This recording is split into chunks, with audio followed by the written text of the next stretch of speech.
Hello, everybody. Dr. Rick Wallace dropping in on you. Hope everybody is getting their week off to a great start. As I always say, my focus is always about how you're managing the time. What are you investing in yourself, and what moves are you making to optimize the time, despite whatever it is you might be facing or whatever it is you may be going through. So I hope that you are in a good space, that you are prepared to take on the challenges of the week. And I want to talk to you about something. I want to remind you, if you have not signed up for the Epic Realm community of high achievers, which is a community of people who are like minded in different stages of their journey to achieve greatness in multiple areas. The link for that is in the description box. Don't wait, go join. We are doing some things. We've had our second Q&A session. We are helping people put their business plans together. We're helping people put their plans for this year together. All of this stuff is just simply a part of the membership. You want to be a part of this because we are going to do some exceptional and extraordinary thing that's going to be exclusive to the members of this particular community that I've created. That being said, I want to talk to you about something. Right now, everybody is headed towards something they are destined to hit. And the only person or thing in this entire world that can change it is them. Some of you are headed in the right direction and you only need to remain focused and you only need to go. But the vast majority of you are headed in a direction where you're not going to hit the target you desire. You're not going to have the life that you desire. This is a reality because things happen in life. Some of us are born into extreme poverty. Some of us are born into immensely abusive relationships. Some of us enter into situations later on in life by choices we make that again redirect us and put us on paths that are not conducive for us to optimize the potential that is inherent within us, the part of our design put there by the creator for us to do exceptional and extraordinary things. But here's the beautiful part about it. You can change your destiny. If the current destiny that you have isn't what you want, you're the only one that can change it. Matter of fact, if anyone else tries to change your destiny, they only become a part of it. They only ensure that it happens because destiny, by its very definition, means it's destined to happen. But you can change it. You have the ability to change the destiny. And when I think about destiny, I'm thinking about what's one of the reasons why people don't hit the mark. Why people don't hit the mark. And the first thing that comes to mind is a biblical principle that God put forth. He says, where there's no vision, people perish. Where there is no vision, the people perish. Most people have set down the vision, the dream, the idea, the imagery, the things that are associated with their greatness, the things that are associated with the things that are possible for them. They've put down the vision. Where there's no vision, the people perish. Most people aren't functioning from vision. Most people are functioning from a survival mode. Most people are functioning from ideas that have been given to them. Most people are functioning from a place of association and assimilation. They are not functioning from an internal vision planted there by something greater than themselves. And it's because they don't have a vision, they have literally begun the process of perishing and not fulfilling their destiny. But I want to talk to you about the power of changing your destiny, because if you can get a new vision, or if you can reclaim and dust off and reignite the old vision, if you can set course for something greater than where you are right now, there's absolutely nothing that can stop you but yourself. But see, here's the thing.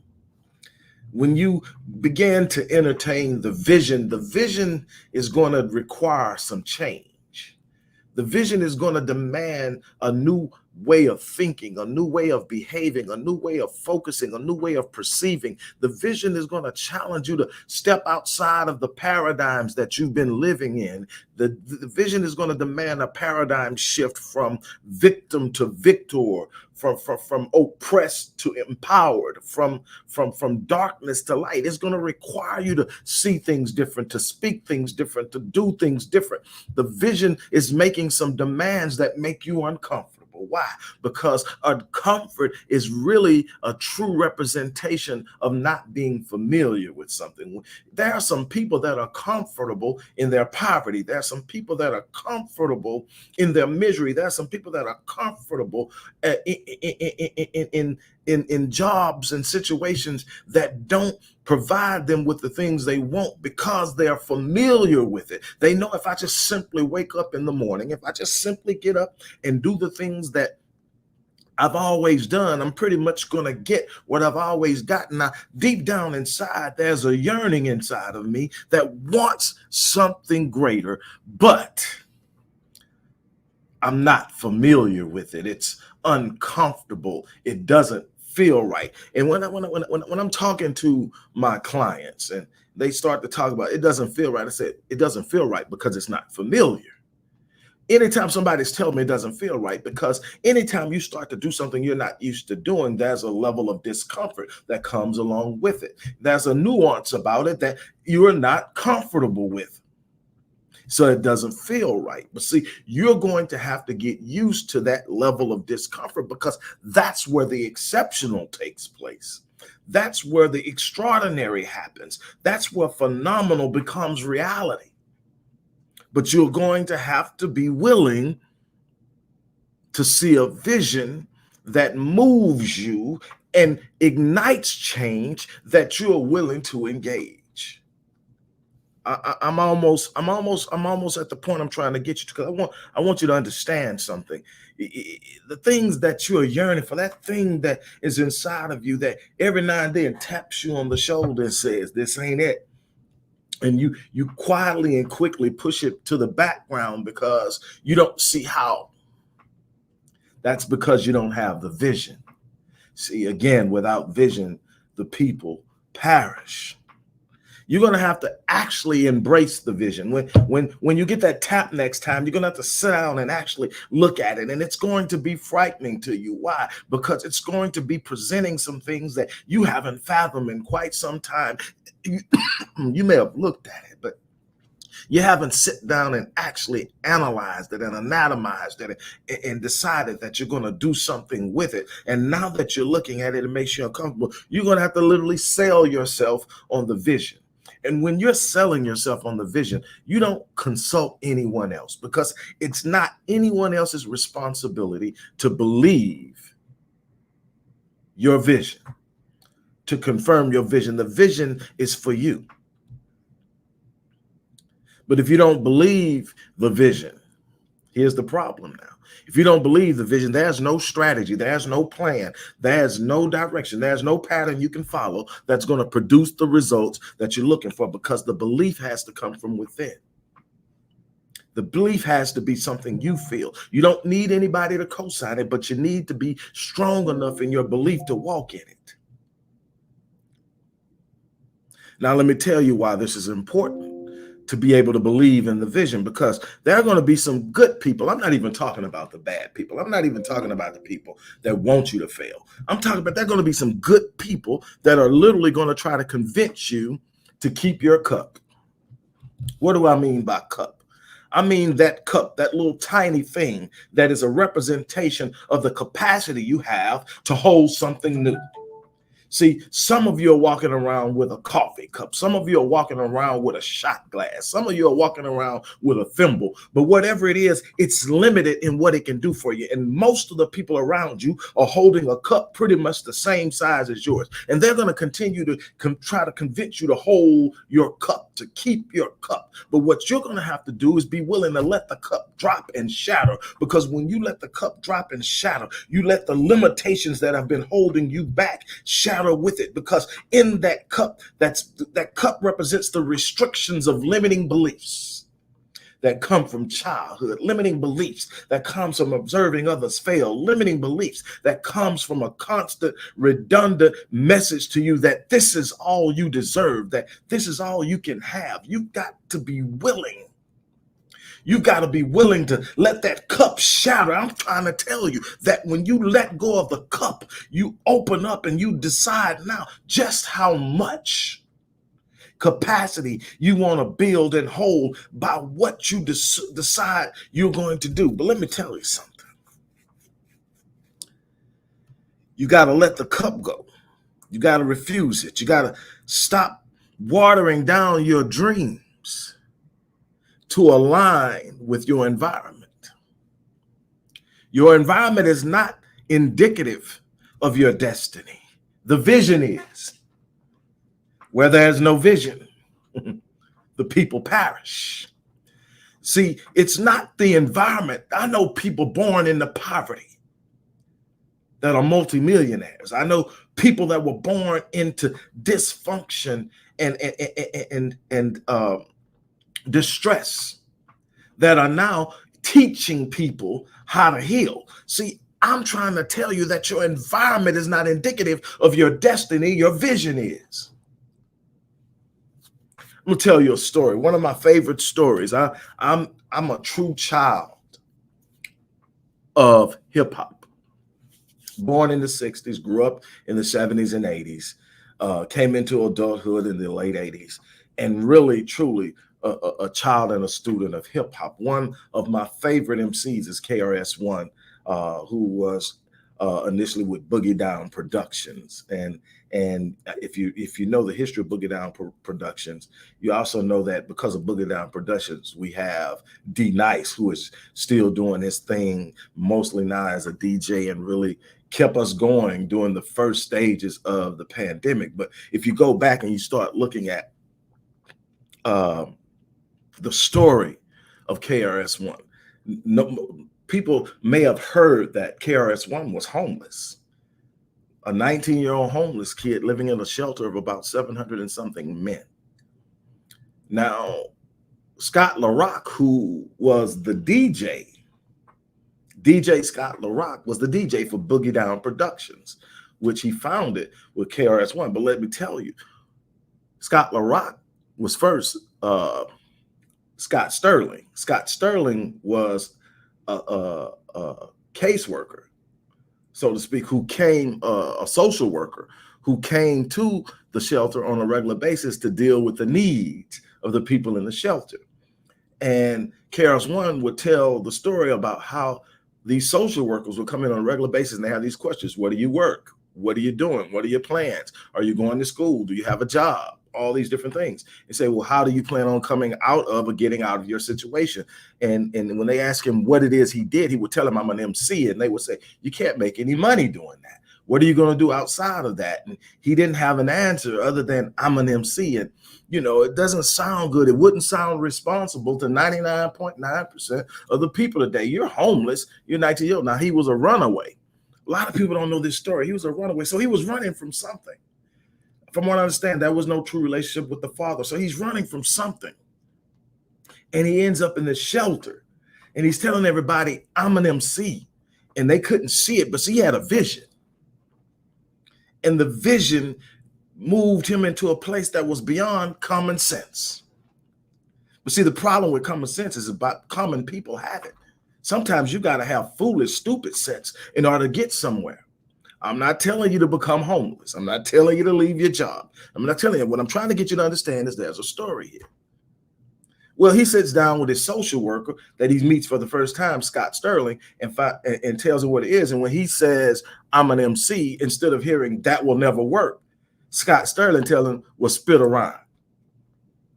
And he spits the rhyme, and Scott goes, oh, man. Scott invites him to a place where he plays at. He comes and hears it. While he's there, he's running past all these people that he looks up to, Dougie Fresh, Slick Rick, all these people in the house, and he's seeing the house come down. So the next time he sees Scott Sterling at the place, he tells him, man, that was wild. He said, well, hey, man, when I get paid this week, we're going into the studio. Now, okay, so now he's still seeing Scott Sterling, though, as his social worker.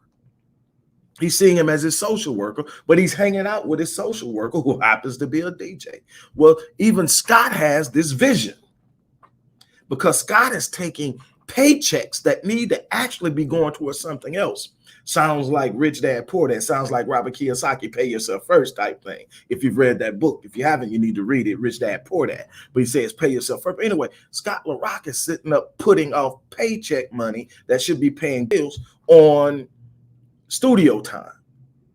Well, long story short, they do South Bronx, South Bronx, and then they get dissed by the premier radio disc jockey of the time, um, which keys a beef between them and the Juice Crew, primarily Marley Marl and MC Shan, with a great deal of animosity towards MC Shan. KRS-One emerges as one of the best battle rappers battle rappers of that time, and the rest is history. Now you have Boogie Down Productions, but you also have a key element and component of the positive rap that emerged out of that, because he was talking about real, true live issues that weren't the norm in hip hop at the time. And followed him were Grand Nubians and X Clan and so many others that were spitting things that made sense, that were actually empowering people during a certain period of time before hip hop flipped. But the bottom line is, here's a person in an environment that says there's absolutely no way you're going to ever do anything. What are the statistics on coming out of a shelter and excelling and becoming a multimillionaire? What are the statistics? But there was a vision.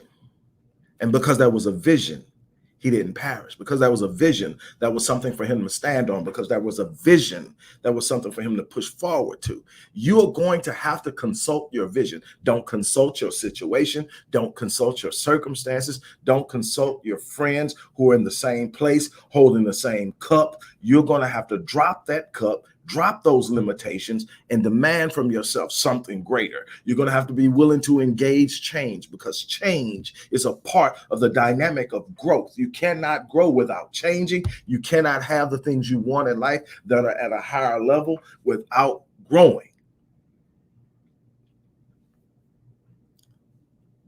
Where there's no vision,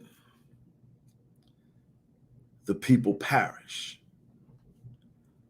Look, no matter where you're at, there's a higher level. There's a new level. There's something you have to raise your standards. You have to raise your expectations. You have to change your movement. You have to change your perceptions. You have to be willing to delve into and do some things at a level that most people will be unwilling to do. I tell people all the time, if you want things that the most people don't have, you're going to have to be willing to do the things most people won't do. That's what happens to most people. They balk when it's time to make a move. They balk when it's time to take actions. They choose what they think to be safe, which proves later on not to be as safe as they thought. And they end up in a life that is not fulfilling.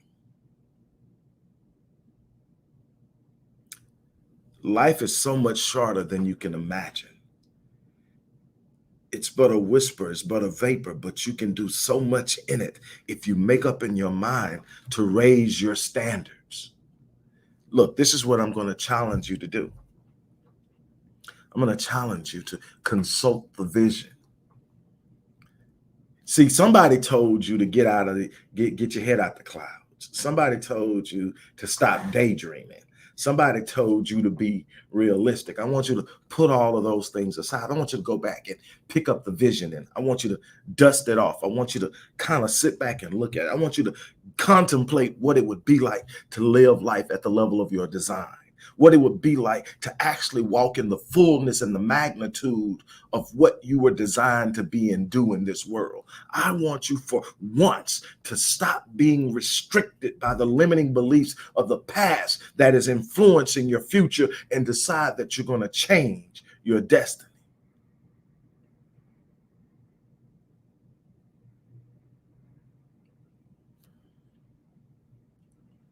I would love to help you do that. For those of you who are serious, I mean absolutely serious about doing something different, you know, and you know that's something greater, that's something better, that's something more remarkable. If you're looking to make this life, this year, epic, if you want to be this to be the most explosive and powerful year of your life, and you're willing to consult your vision, and you're willing to invest in yourself, time, energy, effort, and money, to changing the trajectory of your life forever, so that you don't only benefit, but your children benefit and their children benefit, your family benefits, the people in your periphery benefits, that you literally become a force. I'm telling you this, the one thing that you should want people to either say or think when your time on this planet is over with. And however it is articulated, the theme should be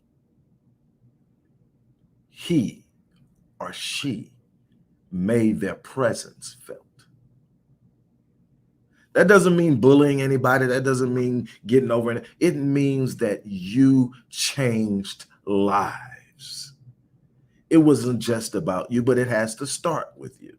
If you are that person, I want to work with you, whether it's in my Savage 6 program or my Platinum program. That's 6 weeks or a year.